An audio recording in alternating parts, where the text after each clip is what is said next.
প্রিয় চাকরিপ্রার্থী ভাই বোনেরা, বরাবরের মতো টেকনিক্যাল জব প্রিপারেশন চ্যানেলে আপনাদের জানাই স্বাগতম। আশা করি আপনারা সবাই ভালো আছেন এবং সুস্থ আছেন। তো আপনারা অনেকেই রাষ্ট্রবিজ্ঞান নিয়ে ভাইবা প্রশ্ন শেয়ার করার জন্য বলেছিলেন। আপনাদের অনুরোধেই আজকে রাষ্ট্রবিজ্ঞান সম্পর্কিত ভাইবা প্রশ্নের প্রথম পর্ব আপনাদের সাথে শেয়ার করতে যাচ্ছি। তো ভিডিওর মূল পর্বে যাওয়ার আগে আপনাদের কাছে ছোট্ট একটা রিকোয়েস্ট, আপনারা যদি আমাদের চ্যানেলের নতুন দর্শক হয়ে থাকেন তাহলে অবশ্যই চ্যানেলটি সাবস্ক্রাইব করে ফেলুন এবং আমাদের নতুন ভিডিওর আপডেট পেতে পাশে থাকা বেল আইকনটি ক্লিক করে রাখুন। আর অবশ্যই ফেসবুকে নতুন নতুন তথ্যের আপডেট পাওয়ার জন্য আমাদের ফেসবুক পেজটিও আপনারা চাইলে ফলো করে রাখতে পারেন। ফেসবুক পেজের লিঙ্ক ডেসক্রিপশন বক্সে দেওয়া থাকবে। তো আপনাদের সাথে অনেক কথাই বলে ফেললাম, চলুন ভিডিওর মূল পর্বে যাওয়া যাক। আজকের পর্বের প্রথম প্রশ্ন হচ্ছে, রাষ্ট্রবিজ্ঞান কি? এর উত্তর হচ্ছে, রাষ্ট্রবিজ্ঞান হলো সমাজবিজ্ঞানের একটি শাখা বিশেষ যেখানে রাষ্ট্র, সরকার এবং রাজনীতি সম্পর্ক নিয়ে আলোচনা করা হয়। এর উত্তরটি আপনারা এভাবেও বলতে পারেন, যে বিজ্ঞান রাষ্ট্র সংক্রান্ত বিষয় নিয়ে আলোচনা করে থাকে এবং রাষ্ট্রের কার্যাবলী ও জনগণের অধিকার নিয়ে আলোচনা করে তাকে রাষ্ট্রবিজ্ঞান বলে। পরবর্তী প্রশ্নটি হচ্ছে, রাষ্ট্র কাকে বলে? এর উত্তর হবে, রাষ্ট্র বলতে রাজনৈতিকভাবে সংগঠিত এবং একটি নির্দিষ্ট ভূখণ্ডে বসবাসকারী জনসমষ্টিকে বোঝায়, যাদের একটি সংগঠিত সরকার আছে এবং জনগণ সেই সরকারের প্রতি আনুগত্য প্রদর্শন করে। এরপরে আপনাকে জিজ্ঞাসা করতে পারে, রাষ্ট্রের উপাদান কয়টি ও কী কী? এটি ভাইবা পরীক্ষার জন্য খুবই গুরুত্বপূর্ণ একটি প্রশ্ন। এর উত্তর হবে, রাষ্ট্রের মুখ্য উপাদান চারটি। এগুলো হলো জনসমষ্টি, নির্দিষ্ট ভূখণ্ড, সরকার এবং সার্বভৌমত্ব। এরপরে আপনাকে জিজ্ঞাসা করতে পারে, রাষ্ট্রের সবচেয়ে গুরুত্বপূর্ণ উপাদান কোনটি? এর উত্তর হবে, রাষ্ট্রের সবচেয়ে গুরুত্বপূর্ণ ও অত্যাবশ্যকীয় উপাদান হচ্ছে সার্বভৌমত্ব। এরপরে আপনাকে জিজ্ঞাসা করতে পারে, সার্বভৌমত্ব কি? এর উত্তর হবে, কোনো রাষ্ট্র যে ক্ষমতা বলে কোনো রাষ্ট্রের অভ্যন্তরীণ সকল ব্যক্তি ও প্রতিষ্ঠানের উপর কর্তৃত্ব প্রতিষ্ঠা করতে পারে এবং বহির্শক্তির নিয়ন্ত্রণ ও হস্তক্ষেপ থেকে মুক্ত থাকতে পারে তাকে সার্বভৌমত্ব বলে। এরপরে আপনাকে জিজ্ঞাসা করতে পারে, সার্বভৌমত্ব এর ইংরেজি কি? সার্বভৌমত্বের ইংরেজি হচ্ছে সোভরেইনটিস। এরপরে আপনাকে জিজ্ঞাসা করতে পারে, নো ম্যানস ল্যান্ড কি? এর উত্তর হবে, দুটি রাষ্ট্রের মধ্যবর্তী ভিত্তিরেখা থেকে 150 গজ পর্যন্ত অঞ্চল নো ম্যানস ল্যান্ড হিসেবে বিবেচিত হয়। এরপরে আপনাকে জিজ্ঞাসা করতে পারে, বাফার স্টেট কি? এটাও খুব একটি গুরুত্বপূর্ণ প্রশ্ন। এর উত্তর হচ্ছে, বাফার স্টেট হচ্ছে এমন সব দেশ যেসব দেশ আয়তনে ছোট কিন্তু দুটি দেশের মাঝে বিদ্যমান এবং দুই দেশের নিরপেক্ষ সীমা নির্দেশ করে থাকে। এরপরে আপনাকে জিজ্ঞাসা করতে পারে, বাফার স্টেটের উদাহরণ দিন। এর উদাহরণ হচ্ছে, বেলজিয়াম দেশটি জার্মানি ও ফ্রান্সের মাঝে, নেপাল ও ভুটান দুটি দেশ ভারত চীনের মাঝে এবং মঙ্গোলিয়া দেশটি চীন রাশিয়ার মাঝে অবস্থিত বাফার স্টেটের উদাহরণ।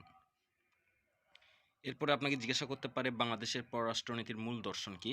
এর উত্তর হবে, সবার সাথে বন্ধুত্ব, কারোর সাথে বৈরিতা নয়। এটি হচ্ছে বাংলাদেশের পররাষ্ট্রনীতির মূল দর্শন।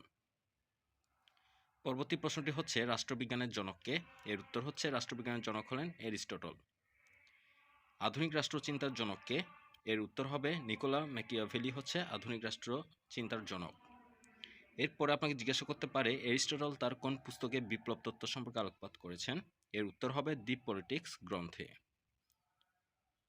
পরের প্রশ্নটি হচ্ছে, রাষ্ট্রবিজ্ঞানকে বিজ্ঞান বলা হয় কেন? এটি খুবই গুরুত্বপূর্ণ একটি প্রশ্ন।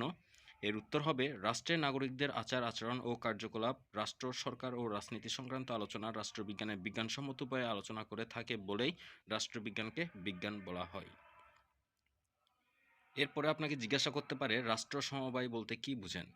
এর উত্তর হবে, রাষ্ট্র সমবায় হলো কতগুলো রাষ্ট্রের সমাবেশ বিশেষ। যখন কতগুলো স্বাধীন ও সার্বভৌম রাষ্ট্র তাদের সার্বভৌমিকতা বিন্দুমাত্র বিসর্জন না দিয়ে চুক্তির মাধ্যমে পরস্পরের সঙ্গে যুক্ত হয়, তখন তাকে রাষ্ট্র সমবায় বলে। তো অনেক সময় রাষ্ট্র সমবায়ের ইংরেজিও জিজ্ঞাসা করা হয়, এই কারণে এখানে আমি রাষ্ট্র সমবায়ের ইংরেজিটা দিয়ে দিলাম। রাষ্ট্র সমবায়ের ইংরেজি হলো কনফেডারেশন। এরপরে আপনাকে জিজ্ঞাসা করতে পারে, প্রজাতন্ত্র কি? এর উত্তর হবে, যে সরকার ব্যবস্থায় রাষ্ট্রপ্রধান প্রত্যক্ষ বা পরোক্ষভাবে জনগণ কর্তৃক নির্বাচিত হন সেই সরকারকে প্রজাতন্ত্র বলে। এরপরে আপনাকে জিজ্ঞাসা করতে পারে, প্রজাতন্ত্রের ইংরেজি কি? এর উত্তর হবে, রিপাবলিক। এরপরে আপনাকে জিজ্ঞাসা করতে পারে, পররাষ্ট্রনীতি কি? এর উত্তর হচ্ছে, যে নীতি বা পদ্ধতির মাধ্যমে এক রাষ্ট্র অন্য রাষ্ট্রের সাথে সম্পর্ক বা বন্ধুত্ব স্থাপন করে তাকে পররাষ্ট্রনীতি বলে। পরবর্তী প্রশ্নটি হচ্ছে, পররাষ্ট্রনীতির মূল উপাদানসমূহ কি কি? এর উত্তর হচ্ছে, পররাষ্ট্রনীতির মূল উপাদানগুলো হচ্ছে অভ্যন্তরীণ নিয়ামক, জাতীয় শক্তি ও আন্তর্জাতিক পরিস্থিতি। এরপরে আপনাকে জিজ্ঞাসা করতে পারে, পররাষ্ট্রনীতি প্রণয়নের প্রধান উদ্দেশ্য কি? এর উত্তর হবে, পররাষ্ট্রনীতি প্রণয়নের প্রধান উদ্দেশ্য হলো জাতীয় স্বার্থ পূরণ। এরপরে আপনাকে জিজ্ঞাসা করতে পারে, প্লেটোর একটি বিখ্যাত উক্তি বলুন। এর উত্তর হবে, ভার্চু ইজ নলেজ। পরবর্তী প্রশ্নটি হচ্ছে বাংলাদেশের কয়েকজন রাষ্ট্রবিজ্ঞানীর নাম বলুন। এটিও খুবই গুরুত্বপূর্ণ একটি প্রশ্ন। তো এখানে আমি ৪ জন রাষ্ট্রবিজ্ঞানীর নাম উল্লেখ করেছি। এনারা হচ্ছেন অধ্যাপক ডক্টর মোজাফফর আহমদ চৌধুরী, অধ্যাপক doctor Aftab Ahmed, professor doctor Emajuddin Ahmed, অধ্যাপক ডক্টর জিল্লুর খান। তো এই ছিল রাষ্ট্রবিজ্ঞানের ভাইবা সম্পর্কিত প্রশ্নের প্রথম পর্ব। আশা করি এই ভিডিওটির মাধ্যমে আপনারা উপকৃত হবেন। তো আজকের মতো বিদায় নিচ্ছি। দেখা হবে নতুন কোনো পর্বে নতুন কোনো ভিডিও নিয়ে। সবাই ভালো থাকবেন, সুস্থ থাকবেন। ধন্যবাদ।